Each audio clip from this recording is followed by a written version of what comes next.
It was just last summer we were all hunkered down at the height of the pandemic as Hurricane Hannah moved across the valley. But take a look at this map. This map shows where we felt hurricane force winds with Hannah. The yellow is tropical storm force, the orange is hurricane force. And look at how the hurricane force winds went across Willacy County, northern Hidalgo County, into Starr County. Most of the population centers of the valley never saw hurricane force winds. Generally, in this area where most of us live, the winds were only about 50 miles per hour. So most of us didn't really experience a hurricane. Yet power was out, homes were damaged, neighborhoods were flooded. It could have been much worse. So let's get started with forecaster Karen Gonzalez, who shows us just how these giant storms get their start. Hurricanes are one of Mother Nature's most destructive and violent weather phenomena. It only takes one to completely change your community, your home, and your life. And each year, you and I have the potential of being in the path of one of these storms. But how exactly do they form and how do they reach the valley? Well, here is how it works. We go well into the Atlantic Ocean. This is where we find one of the main ingredients for hurricane development: warm ocean water of at least 80 degrees Fahrenheit. Now, let's expand this image.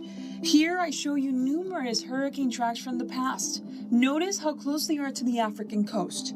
It's in this area where many of the biggest and strongest tropical systems are born as tropical waves.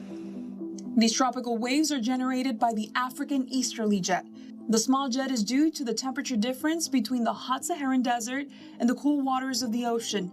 In addition, the trade winds converge near the equator in an area called the Intertropical Convergence Zone. These converging winds can help form a tropical wave and an organized group of storms, often over the coast of Western Africa. From there, this tropical wave begins to feed off the warm ocean waters, and if the ingredients are in place, it will continue to become more organized, eventually becoming a tropical depression or a tropical storm.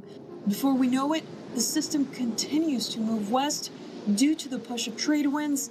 The wind speeds continue to pick up and eventually rotation begins. The system is now more organized, and once the winds reach 74 miles per hour, this cyclone becomes a Category 1 hurricane. With the continuous push of trade winds and warm ocean waters, it still has the potential of intensifying, yet again, putting the Caribbean, Central America, and North America on notice. Now we know that hurricanes differ in strength. Sergio Puente explains to us the difference between each category and the dangers each one of them entails.